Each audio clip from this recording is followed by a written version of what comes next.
A deputada estadual Janaína Pascoal, respondendo a um comentário irônico, explicou por que não pede o impeachment do presidente Jair Bolsonaro.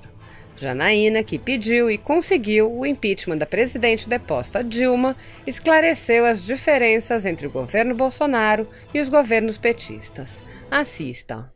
Você me permite uma comunicação enquanto a colega toma a tribuna? Sim, tem Vossa Excelência tempo regimental. É só para esclarecer, diante do questionamento do colega, que por hora não tem nenhum elemento para pedir impeachment do presidente Bolsonaro, porque o presidente Bolsonaro não loteou a Petrobras, porque o presidente Bolsonaro não fez ajustes com a Odebrecht, nem com a Camargo Correia, nem fez palestras pelas ditaduras, nem mandou o nosso dinheiro para ditaduras amigas para depois voltar por operações de lavagem ilícita, porque o presidente Bolsonaro não escolheu empresas de amigos para encher de dinheiro do BNDES, como fizeram a ex-presidente Dilma, amando e em parceria com o ex-presidente Lula, que sempre foi o garoto propaganda do governo Dilma.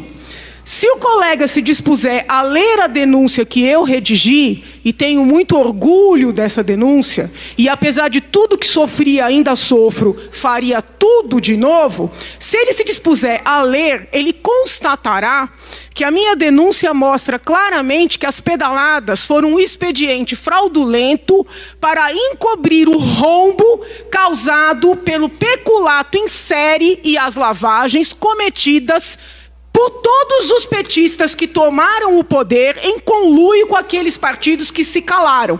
As pedaladas foram fraudes para encobrir o peculato. Eu narrei isso com muita clareza na denúncia. Se, infelizmente, havia políticos com medo do fio que eu puxei com aquela denúncia e recortaram a minha denúncia para deixar apenas parte dos crimes, a culpa não pode ser atribuída a mim. Então, se o colega se dispuser a ler, ele vai compreender. E eu acho muito chato o colega vir aqui dar abracinho e beijinho, depois subir lá e ficar com ironia. Eu não gosto disso. Obrigada, senhor presidente. Cumprimento todos os colegas presentes, as pessoas que nos acompanham hoje aqui, os funcionários da casa, os que nos acompanham à distância.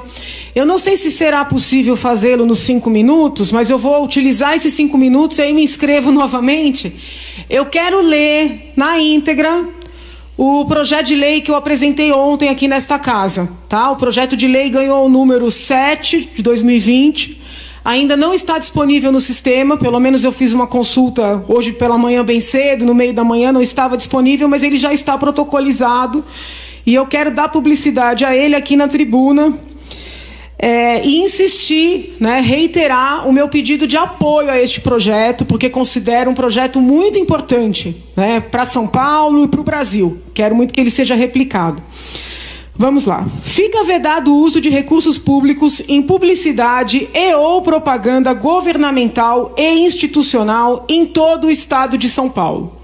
A vedação de que trata o caput, para quem está acompanhando, caput é a cabeça do artigo, não se aplica a campanhas de caráter educativo, informativo ou de orientação social que objetivem esclarecer a população em questões atinentes à saúde, à educação, aos direitos sociais e à segurança em geral. Então, peças publicitárias ficam proibidas, nos termos, aliás, da Constituição Federal e da Constituição Estadual. O que é possível fazer? Uma campanha de orientação educativa e informativa. Eu esclareço isso de maneira bem detalhada na justificativa do projeto. Não serão consideradas campanhas educativas, informativas ou de orientação social, nos termos do parágrafo anterior, peças que façam promoção dos feitos governamentais ou institucionais, como a contratação de pessoal, a aquisição de equipamentos e maquinários, a realização de obras e eventos, ou mesmo a adoção de políticas e programas.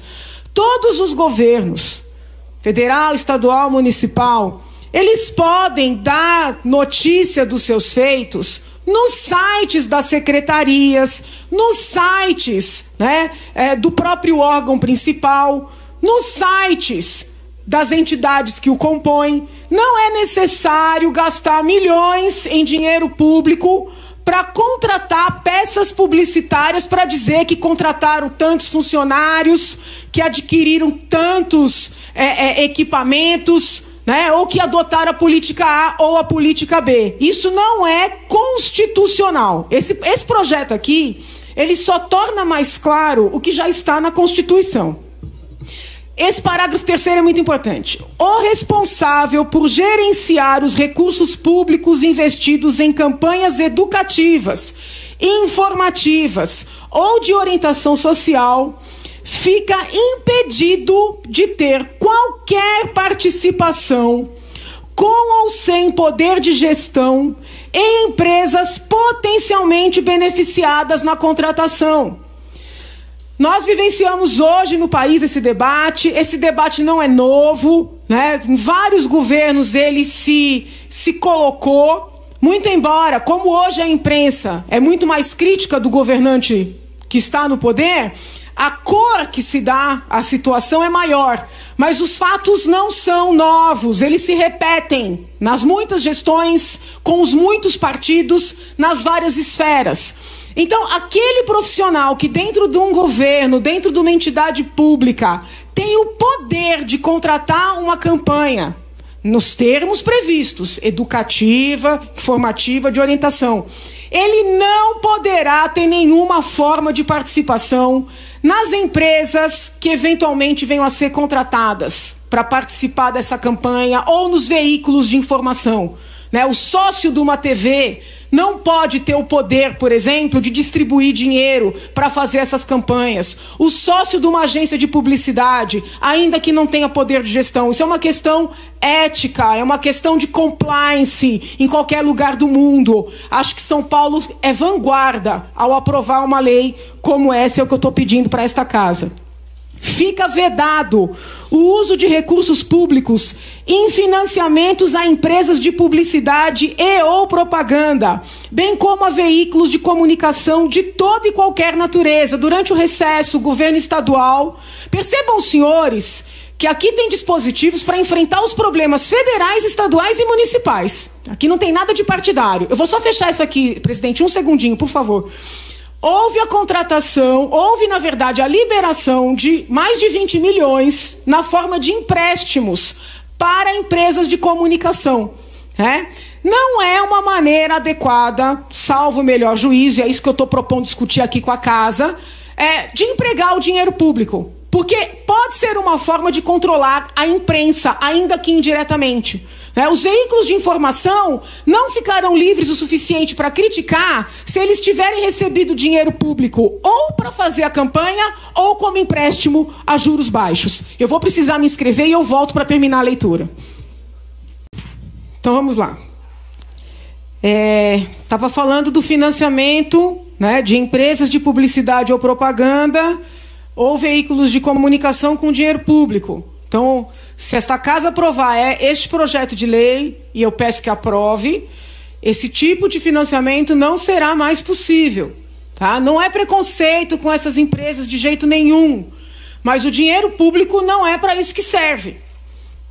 Não é para isso que serve, porque não deixa de ser uma forma de controle. Isso não é bom para a democracia. Aí vem no artigo 3º do projeto. Fica vedado o uso de recursos públicos para pagar qualquer veículo de comunicação, jornalista, artista, comunicador, blogueiro, youtuber, apresentação de programa de rádio ou televisão e formador de opinião em geral, para promover agentes políticos com ou sem cargos ou programas e realizações de governo e instituições. Quando uma pessoa assiste a um programa de auditório, quando ela ouve um programa de rádio e um âncora faz um comentário favorável à política A ou à política B, à pessoa A ou à pessoa B, quem está assistindo, quem está acompanhando, acredita que aquela é a opinião daquela pessoa pública. Porque em nenhum local está escrito, olha, matéria paga, comentário pago.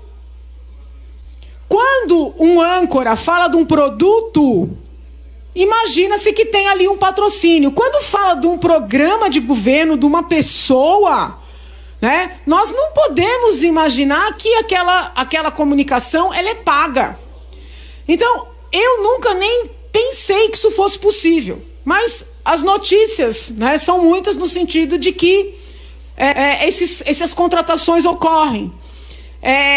Não há uma proibição expressa, né? Me parece, do seu ponto de vista ético, do seu ponto de vista moral, isso já seja terrivelmente questionável. Mas me parece apropriado proibir de maneira categórica. Tá? Então, o artigo 4º... Isso. Não. Artigo 3º veda que pessoas públicas que trabalhem com comunicação sejam contratadas para falar frases favoráveis a A ou a B, né, ao programa A ou ao programa B, e assim por diante. Aí nós temos o artigo 4º. Fica vedado o uso de recursos públicos para contratação de agências ou equipes com o fim de monitorar redes sociais e avaliar a popularidade de mandatários de cargos eletivos ou de detentores de quaisquer cargos públicos. Nós estamos atravessando essa discussão aqui em São Paulo, que o governador do estado fez uma contratação milionária para que as redes sociais sejam monitoradas para saber se as pessoas o apoiam ou o rejeitam. Quando teve a possibilidade de defender esta mesma contratação, diz que o governo Dilma também contratou e o governo Bolsonaro mantém a contratação. Então, não importa se é o governo Lula, se é o governo Dilma, se é o governo FHC, se é o governo Bolsonaro, se é o governo Dória, se é o governo Alckmin, se é o governo Bruno Covas, não importa qual é o governo. Não tem sentido gastar milhões do dinheiro público para fazer monitoramento de rede para uma finalidade que não deixa de ser eleitoral. Isso sem falar na censura. Então, se é estadual, se é federal, se é municipal, nós precisamos deixar claro que isso não pode. Porque as pessoas se indignam quando é o lado de lá que está fazendo, né? Eu procuro me nortear, né, com o mesmo grau de indignação diante das ações que são inconcebíveis. Não importa quem as execute.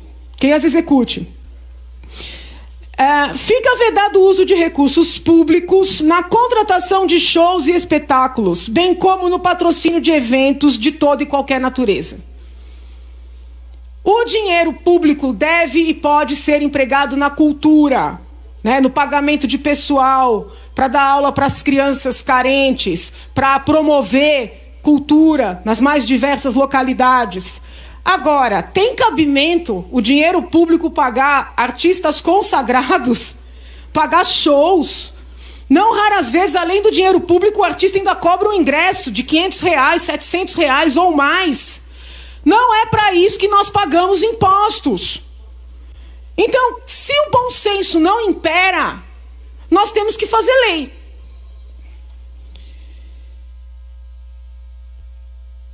Os recursos públicos previstos em orçamento. Eu sei que isso aqui vai ser polêmico, mas eu vou sustentar que é o justo.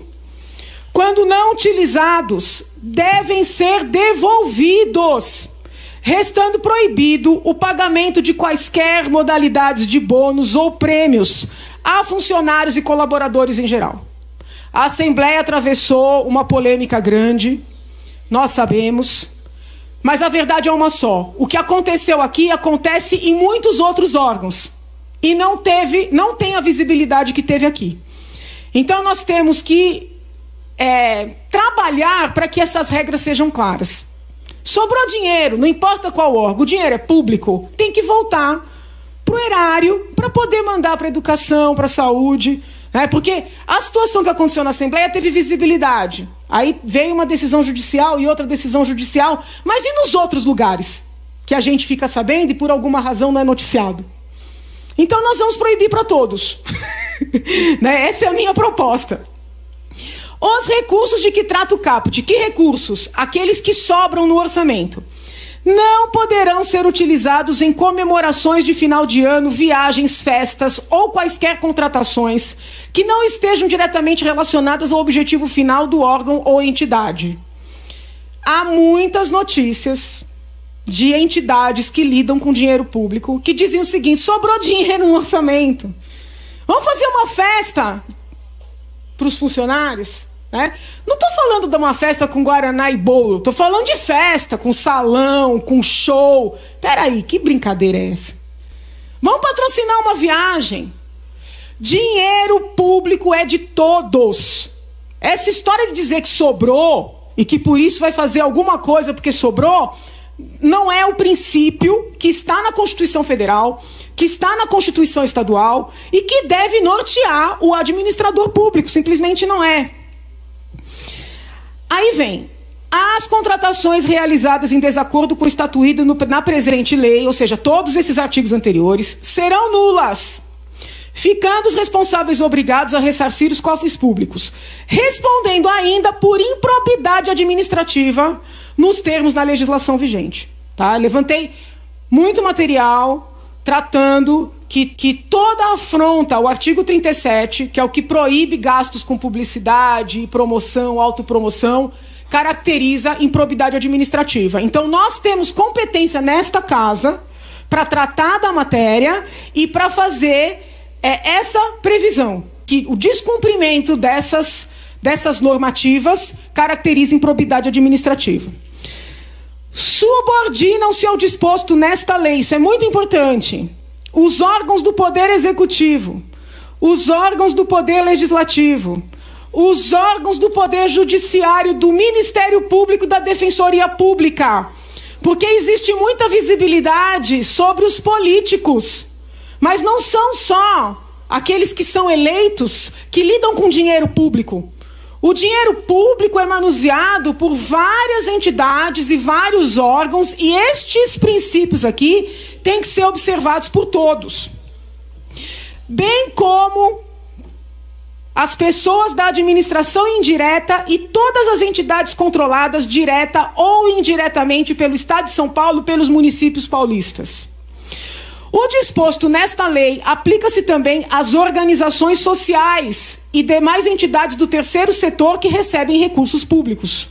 Não tem nada que me irrite mais quando eu recebo alguma entidade aqui com ofício pedindo emenda, ou seja, está precisando de dinheiro para sua atividade fim, para atender a população, para exercer o seu mister, e um monte de encarte impresso com propaganda, coisa sabidamente cara, coisa de qualidade A. Como é que pode estar pedindo dinheiro de emenda, dinheiro público, e está ao mesmo tempo gastando com promoção? Então, quando chega com esses encartes valiosíssimos pedindo dinheiro público, eu já olho com outro olhar. Porque se está sobrando dinheiro para promoção, para publicidade, é porque não está faltando para a atividade fim. Tá? Acredito que amanhã o projeto já esteja disponível, no sistema, com a justificativa. Eu procurei fundamentar ponto por ponto.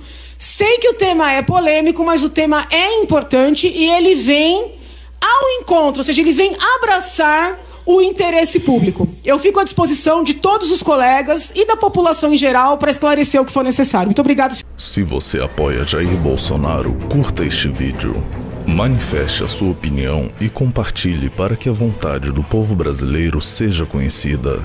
Inscreva-se no canal para ter acesso gratuito ao nosso conteúdo. Uma produção Folha Política.